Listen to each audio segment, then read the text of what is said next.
Signal detection theory, often referred to as SDT, is a framework used to understand how decisions are made under conditions of uncertainty. It explains how we distinguish between meaningful signals and background noise, assessing both the strength of the signal and the observer's decision criteria. Signal detection theory originated during World War II when radar operators needed to distinguish enemy aircraft signals from background noise. This critical task led to the development of methods to improve detection accuracy, laying the foundation for SDT and forever impacting accurate decision making. After World War II, signal detection theory evolved beyond the radar technology, and it became a valuable tool in psychology for studying perception, in medicine for improving diagnostic accuracy, and in decision science for analyzing how people make choices under uncertainty.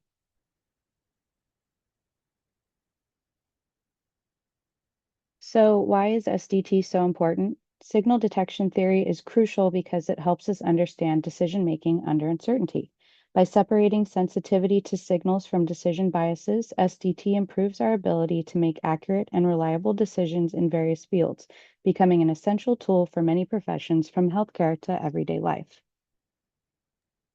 These are probability of occurrence curves, the red curve being just noise, the green curve being a signal plus noise. Think of noise as anything that is not what you're looking for, and signal being whatever you are looking for. Those curves overlapped as that probability. It is the signal, a false alarm, a correct rejection, or a miss.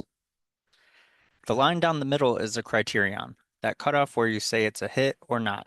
It will vary person to person and can be adjusted, but where it lands will have your misses and correct rejections to the left, your hits and false alarms to the right, and as you can see, the ratios of those four things all shift and change with where you draw that line. Using z-score tables and looking up the associated percentage values, you can subtract the hit rate from the false alarm rate you find in the table. This is the balance between hits and false alarms, the sensitivity. Higher the number, the more hits with less false alarms. The lower the number, the higher the false alarms and misses. ROC curves, visualizing those classifications compared to false alarm rate, the red dotted line is like being right half of the time. The ideal is to pull to the top left corner as much as possible, where a straight line up and across represents a perfect classifier, and everything on its way to that corner is improvement in your classifier. Let's explore some real-world applications of signal detection theory. In the medical field, signal detection theory can improve the accuracy of disease diagnosis through imaging and screening. It can help differentiate between signals, such as the presence of disease, and noise, such as false positives.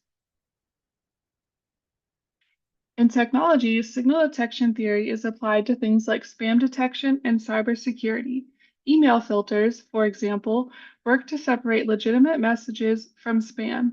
In cybersecurity, this theory helps to identify real cyber threats while avoiding false alarms.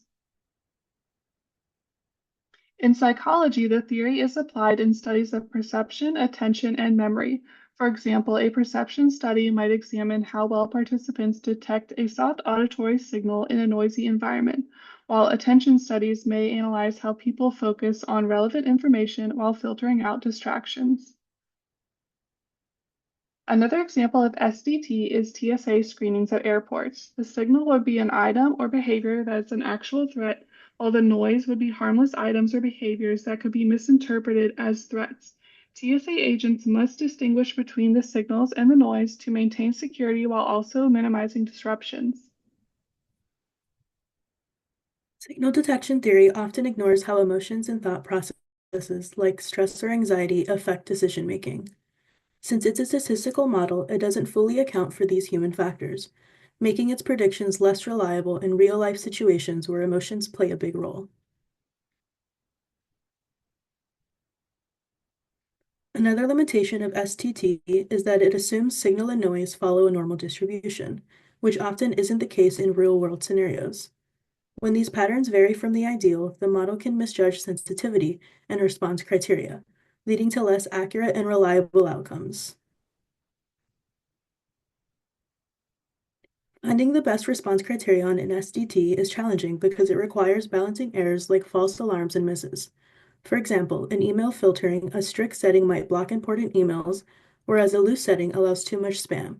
The right balance depends on the situation, making it hard to create a one-size-fits-all solution. Focusing attention doesn't always help performance and can sometimes increase noise instead of the signal. For example, in visual tasks, focusing on specific areas might lower accuracy when there's a lot of external noise. This shows the need to consider how attention affects noise and signals when using SDT.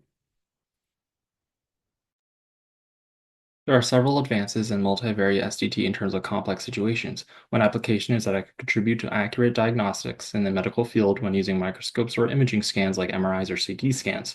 It can also lead to an improvement in sensory perception.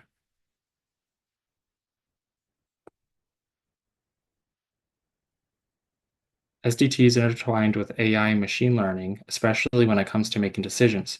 SDT can help detect and identify potential disease earlier than usual by improving the accuracy and reliability of diagnostic tests.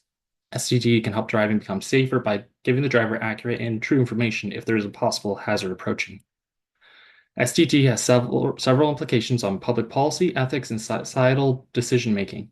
It can help distinguish real cases of disease and false positives. It can help avoid any discrimination or altered bias when making decisions or plans.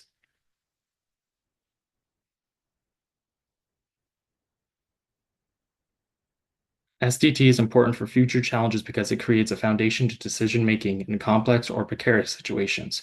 It helps improve the reliability of predictions and decisions by reducing the margin for error, and also the integration with AI will help improve human capabilities overall.